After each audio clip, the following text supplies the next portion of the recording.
High, আমি বিশ্বজিৎ। আপনারা দেখছেন বিশ্বজিৎ মাই কিচেন। আজকে আমি বানাচ্ছি আলু ফুলকপি আর পেঁয়াজ কলি দিয়ে শুকনো শুকনো একটা তরকারি। এর জন্য আমি নিয়ে নিয়েছি পেঁয়াজ কলি 150 গ্রাম, দুটো ছোট সাইজ পেঁয়াজ স্লাইস করে নিয়েছি, দুটো কাঁচা লঙ্কা আর সামান্য আদা রসুন। এদিকে আমি একটা আলু আর সামান্য ফুলকপি ছোট ছোট একদম কেটে নিয়েছি, এটা জলের মধ্যে দিয়েছি, এটা নুন হলুদ দিয়ে ভালো করে ধুয়ে নেব। আর একটা টমেটো নিয়েছি মিডিয়াম সাইজ স্লাইস কেটে নিয়েছি। এই আলু ফুলকপির মধ্যে আমি হাফ চামচের বেশি একটু নুন দিয়ে দিচ্ছি আর সামান্য হলুদ গুঁড়ো দিয়ে এটাকে ভালোভাবে পরিষ্কার করে ধুয়ে নেব। আমি গ্যাসটা অন করে নিয়ে একটা কড়া বসিয়ে নিয়েছি। তো ফার্স্টে আমি এর জন্য কিছু গুঁড়ো মশলা করে নেব। হাফ চামচ জিরে আর 5-6টা গোলমরিচ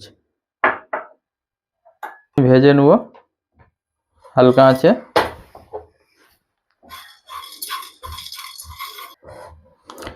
জিরে আর গোলমরিচটা ভেজে নিয়েছি। দেখুন, যখনই সেন্ট আসতে শুরু করবে জিরেগুলো, আমি বন্ধ করে দিচ্ছি গ্যাসটা, দিয়ে আমি এটাকে ঠান্ডা করে পাউডার করে নেব। আমি গ্যাস অন করে আবার কড়াটা বসিয়ে নিয়েছি, সামান্য পরিমাণ তেল দিচ্ছি। আমি আজকে রিফাইন্ড অয়েলে বানাচ্ছি, আপনারা চাইলে সরষের তেলেও বানাতে পারেন। 10-15 ml দিচ্ছি, দিয়ে ফার্স্টে আমি আলু ফুলকপিগুলো ভেজে নেব। তেলটা গরম হয়ে গেলেই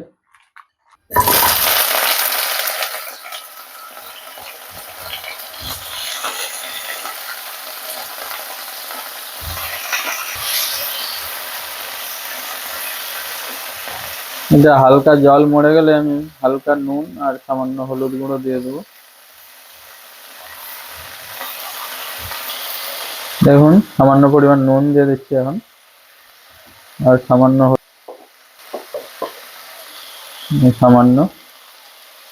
দিয়ে এটাকে আমরা হালকা আঁচে ভেজে নেব।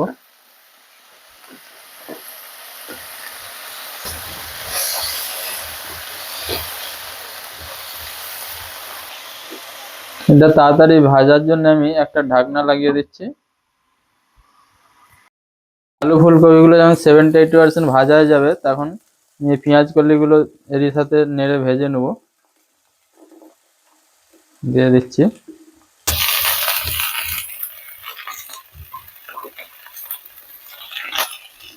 এটাকে জাস্ট 2-3 মিনিট এইভাবে নেড়ে ভেজে নেবো এর সাথে।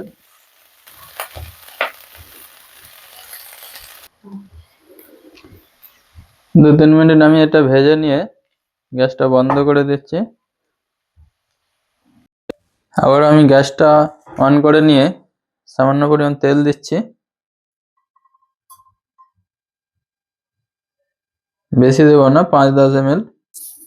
তেলটা গরম হয়ে গেলে আমি দিয়ে দিচ্ছি হাফ চামচেরও কম কালো জিরে ফোড়নের জন্য। ফুটতে শুরু করলেই আমি দিয়ে দিচ্ছি ওই পেঁয়াজ স্লাইস করে যে রেখেছিলাম পেঁয়াজগুলো, ওর সাথে সাথে কাঁচা লঙ্কা দুটো যে চিড়ে রেখেছি ওটাও দিয়ে দিলাম, ভেজে নেব।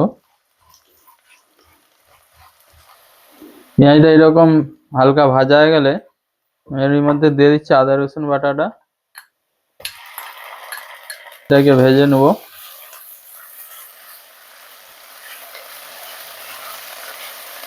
আদা রসুনটা এইরকম ভাবে ভাজা হয়ে গেলে দিয়ে দিচ্ছি টমেটোটা, এটাকেও ভেজে নেবো এর সাথে। টমেটোটা দেওয়ার পরে 1 মিনিট ভেজে নেওয়ার পরে সামান্য নুন এতে দিয়ে দিচ্ছি, যাতে টমেটোটা তাড়াতাড়ি গলে যায়। মশলা গুলে নিচ্ছি, হাফ চামচ ধনে গুঁড়ো দিয়ে দিচ্ছি, আর একদম সামান্য পরিমাণ হলুদ গুঁড়ো। আর যদি আপনারা ঝাল খেতে চান তাহলে লঙ্কা গুঁড়ো দিবেন, আমি একদম সামান্য পরিমাণ দিচ্ছি, হাফ চামচেরও কম। এটা আমি সামান্য জল দিয়ে এটা মশলাটা গুলে নিচ্ছি। টমেটোর গুলো যখন গলে এসছে, তো এবার আমি এই মশলাটা দিয়ে দিচ্ছি, গোলা মশলাটা, এটাকে 1-2 মিনিট কষে নেবো ভালো করে। মশলা দিয়ে 1-2 মিনিট কষে নেওয়ার পরে এখন তেল ছেড়ে দিয়েছে, তো আমি হালকা জল দিচ্ছি। এখন জল দিয়ে আরো 1-2 মিনিট ফুটিয়ে নেব, গ্যাসটা একটু বাড়িয়ে নেব।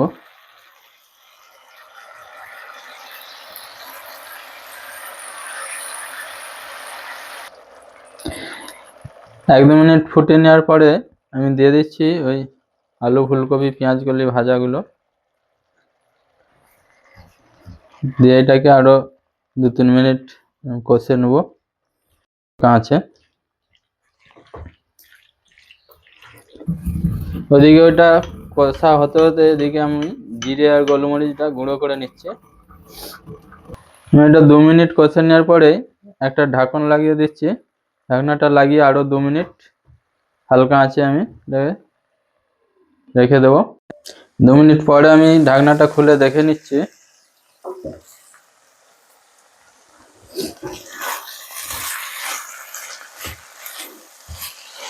ঠিক আছে, আমাদের সবজি দেখে নেব আলুটা, আলু একদম গলে গেছে। দিচ্ছি ওই জিরে গোলমরিচ গুঁড়ো পাউডারটা,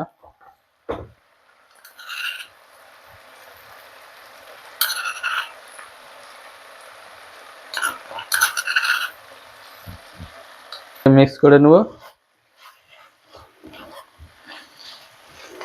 এই ছোট্ট রেসিপি এই শীতের সময় রুটির সাথে খুব সুন্দর লাগে খেতে। তো আমি গ্যাসটা বন্ধ করে দিচ্ছি।